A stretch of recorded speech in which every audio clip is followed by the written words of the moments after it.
What a privilege to be here. I want to share with you a story that I've not told Darius, I've not told Angela. In fact, I haven't even told my family this story. I want to share it with you today because I think it will make sense when I do. I went to a hypnotherapist many years ago and I said, why am I not bigger at what I do? And I got regressed, which means taking you back to memories of things that have happened. And there was a vision of me being 2 or 3 years old, walking around and playing with my friends who are neighbors in a street in Stockton-on-Tees in the northeast of England. And we're having fun, and it gets to lunchtime. And one of the parents comes out and says, lunchtime? She opens the gate, and we all go through the gate except me. She says to me, no, and closed it on me. I was 2 or 3 years old. I didn't know what was going on. I just went home. Of course you do. And when the kids came out to play later on, we all played together. But things can sit. And now you see a picture of me. I won't block it, because if I go like that, it looks like I've got no nose. I'll go to this side, it's easier. So this is me, 6 or 7 years old. And when you see a picture that comes up like this, I know what you do. I do the same. You profile the person. You say, right, I'm going to watch this now, but as I'm doing it, I'm thinking what happened to him in his life, what the challenges, what made him who he is. And I don't want to share with you what happened to him. Actually, if you don't know, that is me, just in case you're just wondering. Yes, it is. I want to share with you what was happening inside him. Because one of the things that's really interesting is that throughout our entire lives, we make decisions to keep moving forward. And the person that we are when we're very small, we kind of rough off the edges to make them smooth so they can fit in to a certain pattern, so we can be appreciated by people. And as we do that, if you do it the right way, you end up with a very simple version of you that everybody gets on with, and that means that they say you're mature. And that means they can make you a manager and promote you. But the real problem isn't that. The problem is that when you're young and you change and people can't manage the person that you are, then you miss out on the chance later on to become irreplaceable because of the person that you were allowed to be. I'm going to share with you the challenge that I had, which is that the world wanted me to be a certain way, and I wanted to find out who I could be. When I made friends with people, I always used to watch them. I was a people watcher. And the reason I wanted to watch them, I wanted to work out what made people my friend or what made people my enemy. I could ask questions as I go and work that out. And one of the things I discovered as I went through that whole process is how to be funny. And it wasn't to be a comedian. It wasn't because I like to hear people laugh. It was my survival technique. If I could make people laugh, I could work out your choice is 3 things. Do you want to fight? Do you want to flight? Or do you want to be funny? I could work out what the relationship could be, and I could drive that. So that's what I did. I talked, I laughed, I had great relationships until I went to school. And when I got to school, everything hit the wall. Why? Well, because of the school reports I got every year. David is a disruptive influence. If only he would stop chatting so much, he might learn something. Does anyone identify with that kind of yet? So therefore, I was too much. I was too talkative, too disruptive. What nobody seemed to get was that little boy, if he didn't talk, he would drown. Move forward. I'm at law school. And I know you look at me going, law school? And you're absolutely right. It didn't last very long. I went to law school. My parents wanted me to go. I didn't want to be at law school. It just made them happy, and I was happy to take a holiday for a couple of years. So I dropped out of law school, didn't enjoy it, started selling insurance, terrible at that, and I was DJing. Now here's a challenge. If you're a DJ, people really enjoy the party, but you're not really valued that much. So I was at a kind of weird crossroads in my life. Because what I wanted to be was I wanted to be on the radio. I wanted to be a radio DJ, and I didn't want it to be a celebrity. I didn't want it to be rich. I wanted to be well known, not famous. Why would that be that difference? Because if you're well known, you don't have to justify yourself to everybody you meet. They just know and accept you. So I couldn't get onto radio, because how do you go from dropping out of law? I was in a place called, anyone know Chelmsford in Essex? Nobody knows Chelmsford in Essex. Oh, a few people. Good to see you. Actually, I've got some post there, if you don't mind sending it. It's about 40 years late, but if you don't know Chelmsford, London, have you heard of London? Okay, pretend it's London. So I wanted to get onto hospital radio. Hospital radio was a feeder system to get there. So I joined Chelmsford Hospital Radio. They said, yes, you can join. We've got a special show you can do. I went, great. They said, there's a catch. You have to switch on the stuff when you get there. We've got the 5 till 7 breakfast show, and the station's on hold until you arrive. So I went, I'll take it. I used to get up at 3 o'clock and walk along the motorway, carrying my record case in the snow, the rain, and the wind, which is a typical UK summer.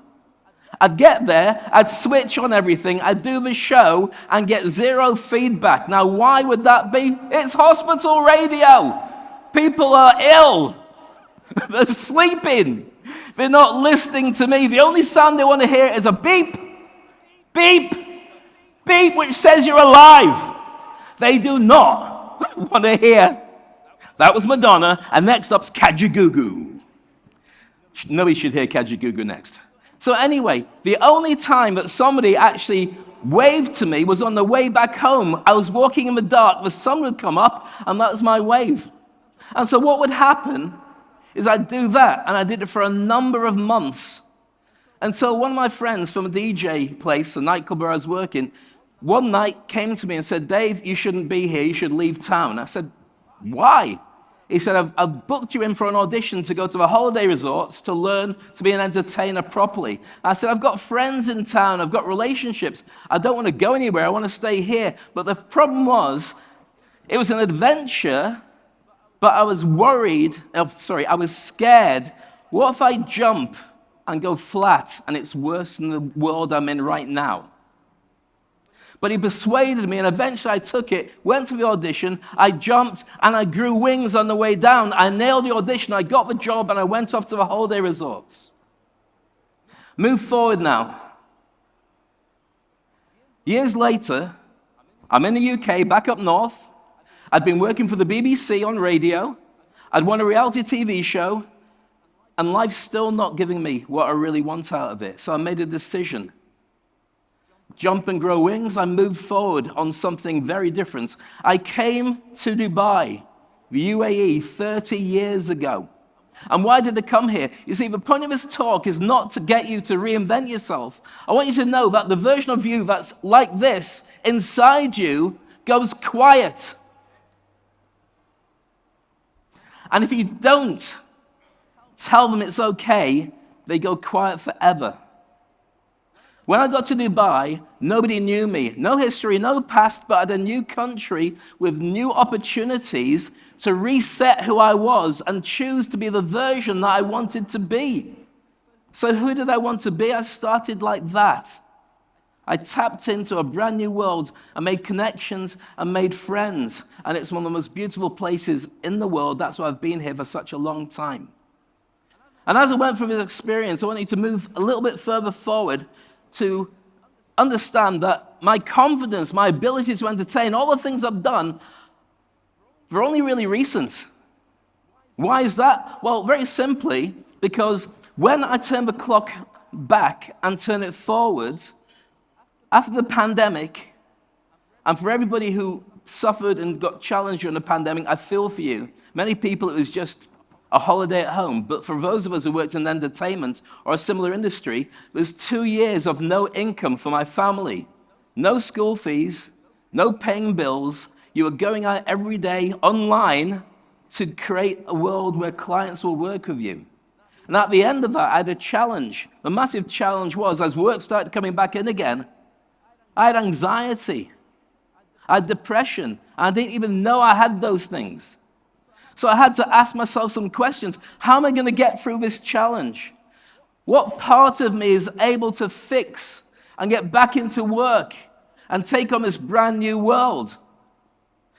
And for anybody who's a coach in the room, how many coaches do we have? A few people? A lot of you. It's all about asking yourself better questions. And I ask myself, when am I at my best? What can I do to make things better? And I realize I'm at my best when I've got a microphone and an audience, when I'm doing big gigs, rugby sevens, whatever it is. There's an audience, there's a time, there's sponsors, there's a deadline. I just go out and do it without fear of what people will think of me.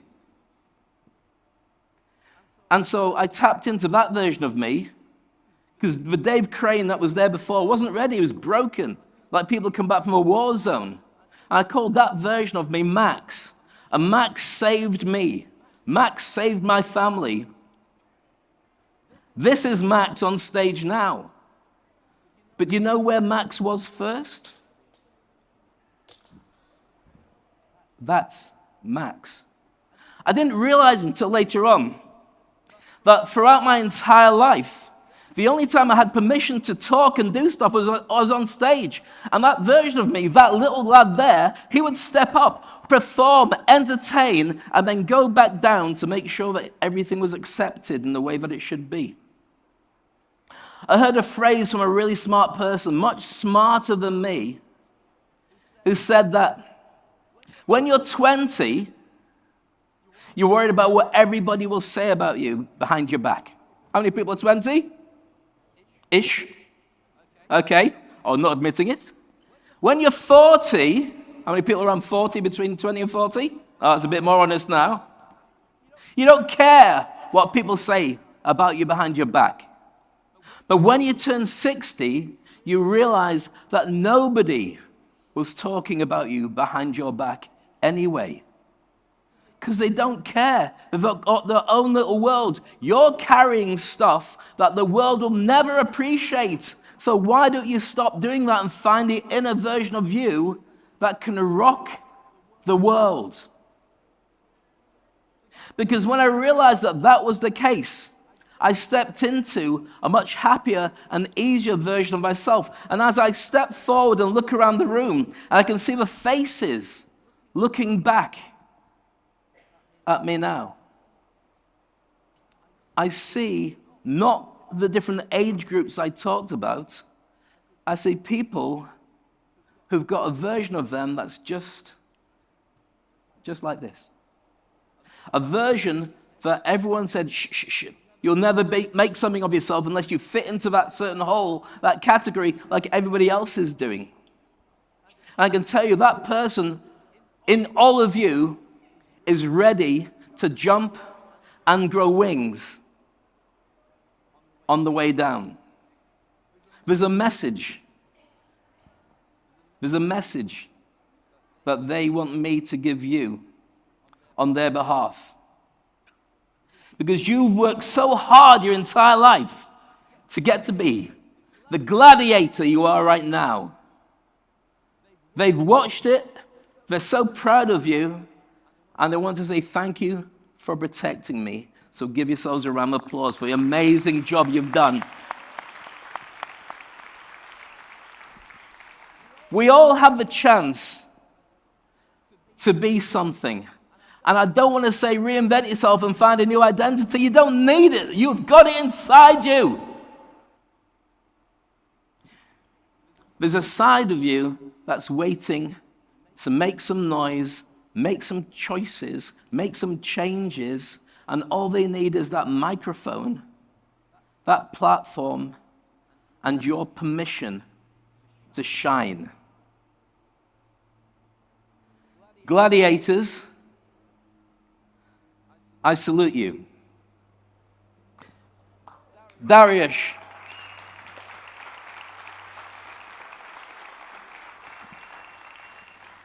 and Angela, I salute you.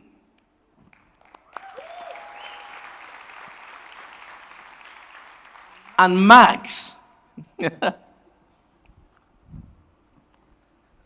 I salute you.